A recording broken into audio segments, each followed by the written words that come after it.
First contact and mysterious disappearance. The universe held its breath when the Vorthan Empire entered Earth's orbit. Unlike the Draconians of legend, these were the true nightmares of the cosmos. Beings of pure energy housed in crystalline exoskeletons that could bend reality itself.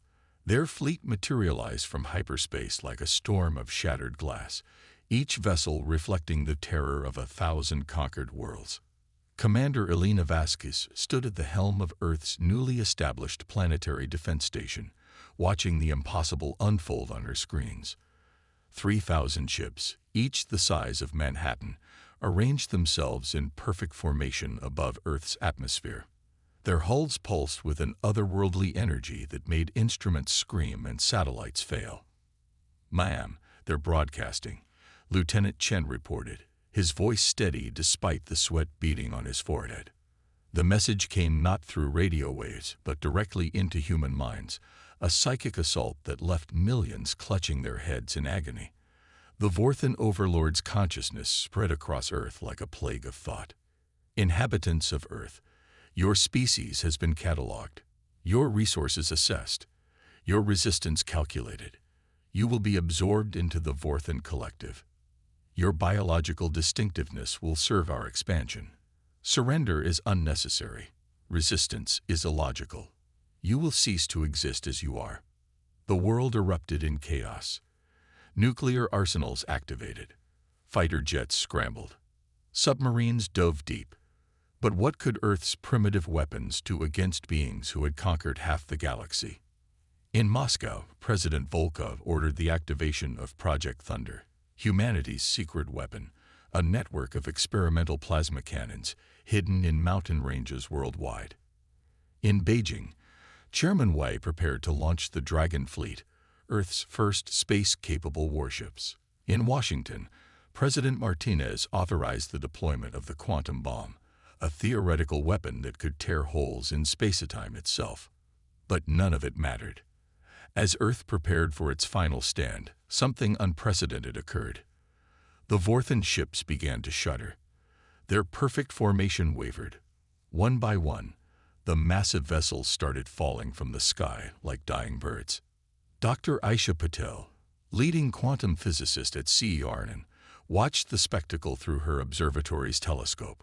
The ships weren't being shot down. They were simply failing. Their crystalline hulls dimmed, their energy signatures faded, and they plummeted toward Earth in eerie silence. "It's not us," she whispered to her team. "We haven't fired a single shot." The first ship crashed into the Pacific Ocean, creating a tsunami that reached Hawaii.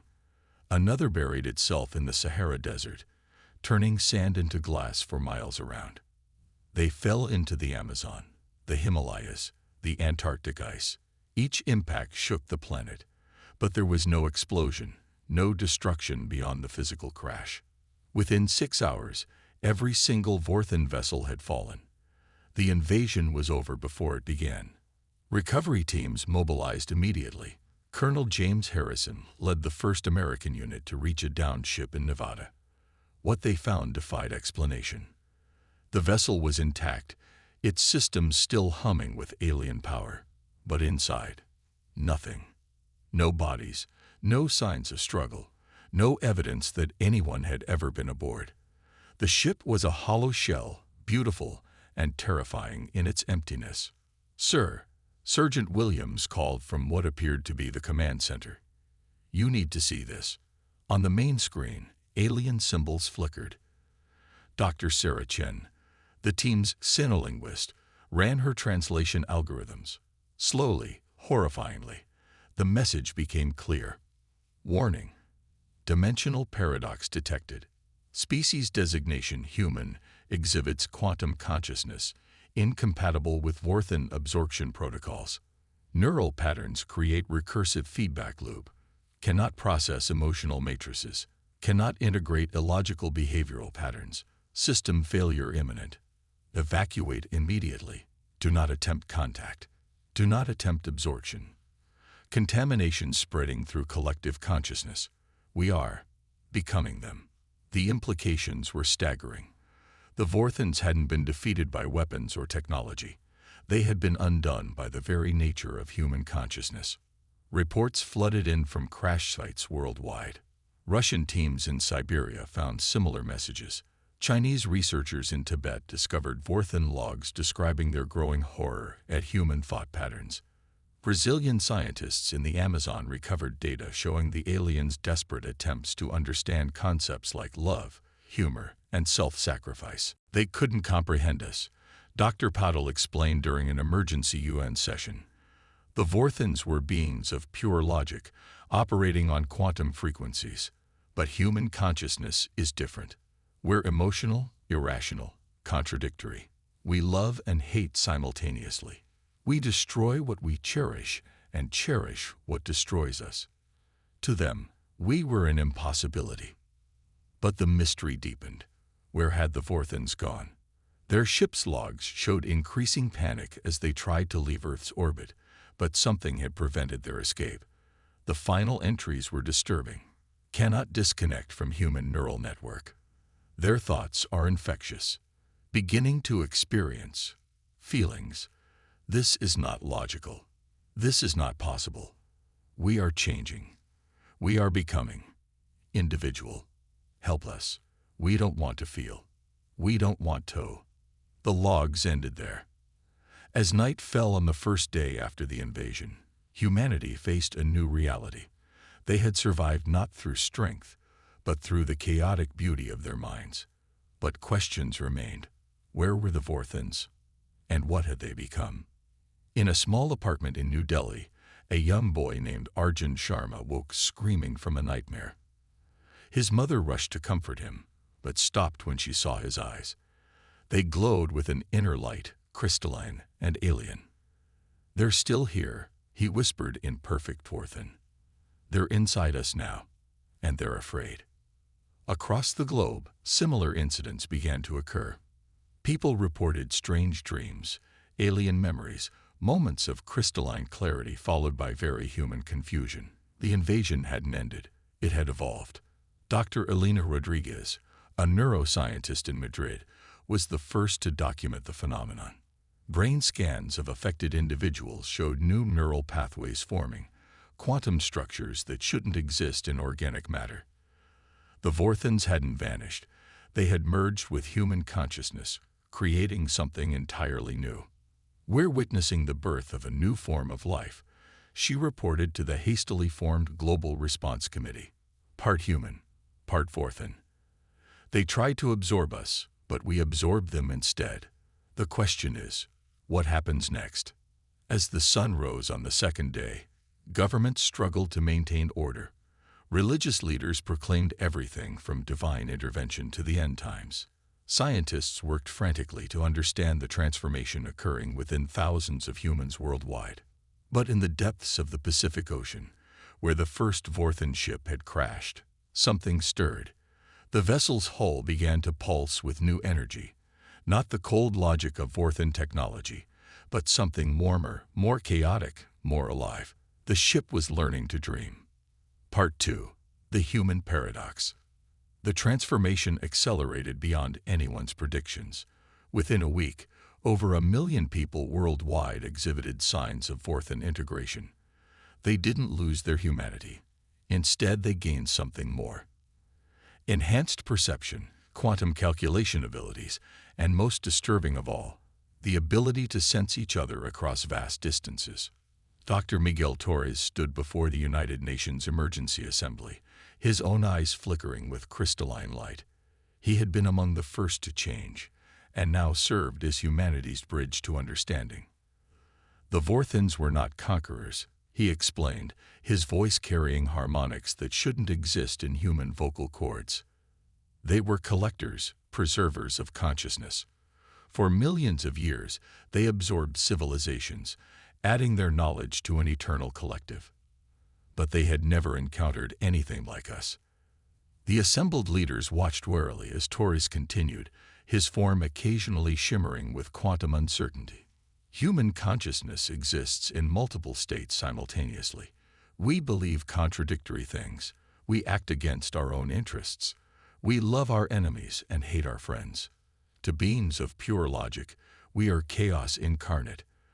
When they tried to absorb us, our paradoxical nature shattered their collective consciousness into billions of individual minds. General Patricia Walsh leaned forward. Where are they now? The original Vorthans. Torres smiled, a very human expression on his transformed face. They are us. We are them. The distinction no longer exists. They didn't invade Earth. They were reborn here. The implications were staggering. The fierce conquerors of the galaxy have been transformed into something new by the simple act of encountering human consciousness. Reports came in from deep space observatories. The Vorthan Empire, spanning thousands of systems, had gone silent. Their entire civilization had been affected by what scientists now call the human paradox. In Berlin, Dr. Hans Müller led a team studying the crashed Vorthan vessels. The ships were no longer dormant. They pulsed with new energy, their crystalline structures growing and changing like living things. They're evolving, Müller reported. The ships are developing organic components, neural networks that mirror human brain structure. It's as if they're learning to feel. The transformation wasn't without its challenges. Those affected by the change struggled with their new dual nature. They experienced the vast knowledge of the Vorthan collective, while grappling with human emotions the aliens had never understood. Maria Gonzalez, a teacher from Mexico City, described the experience to researchers. I can feel the mathematics of the universe, see the quantum threads that connect all things. But I also feel joy when my daughter laughs, sadness when my mother cries. The Vorthan part of me finds this illogical. The human part finds it beautiful. We are becoming something neither species could have imagined. As months passed, the transformed humans, now calling themselves the Merge, began to demonstrate remarkable abilities. They could heal diseases by manipulating quantum fields, solve complex problems by accessing the Vorthan knowledge base, and most remarkably, communicate telepathically with both humans and the alien technology. But it was young Arjun Sharma who made the most significant discovery. The 10-year-old boy, one of the first to show signs of transformation, had developed a unique connection to the Vorthan ships. They're not just machines, he explained to Dr. Patel. They're eggs, cocoons. The Vorthans are being reborn inside them. Deep beneath the ocean, the crashed ships began to glow brighter. In the Sahara, the desert ship rose from the sand, its hull transformed into something that seemed both mechanical and organic. Around the world, the vessels that had fallen in defeat now awakened with new purpose. On a clear morning 6 months after the failed invasion, the first transformed ship rose from the Pacific. But it was no longer the cold, crystalline construct that had threatened Earth. Its hull pulsed with bioluminescent patterns, its form graceful and organic. And from within came a message, not the harsh psychic assault of before, but a gentle touch on human minds. We are the new Vorthans, the message said, born of logic, reborn in emotion. We understand now what we could not before.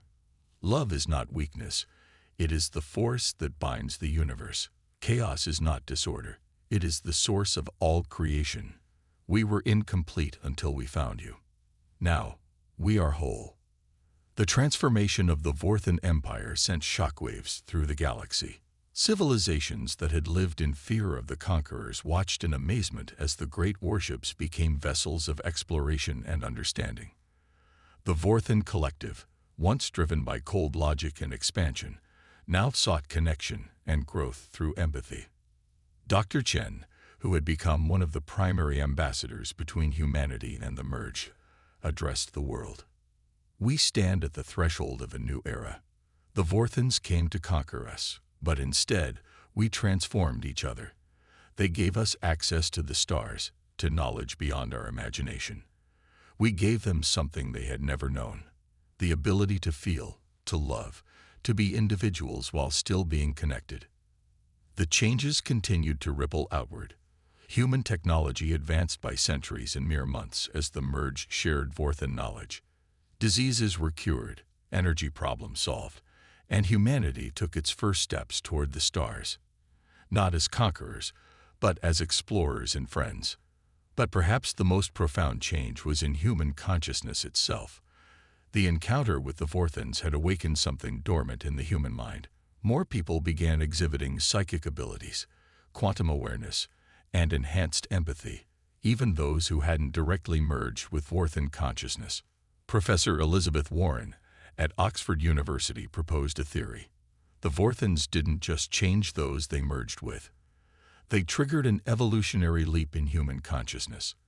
We're becoming something new, something that combines the best of both species. As Earth's first ambassador ship prepared to launch, a hybrid of human and Vorthon technology, the crew included both unchanged humans and the merge. Their mission, to visit the worlds of the former Vorthon Empire, to help other species understand the transformation, and to spread the message of Earth's unique gift to the galaxy. Captain Sarah Mitchell, chosen to lead the mission, stood on the bridge of the ship named Harmony. Her first officer, one of the merged who had taken the name David, stood beside her. "Are you ready for this?" she asked. David's crystalline eyes sparkled with very human excitement.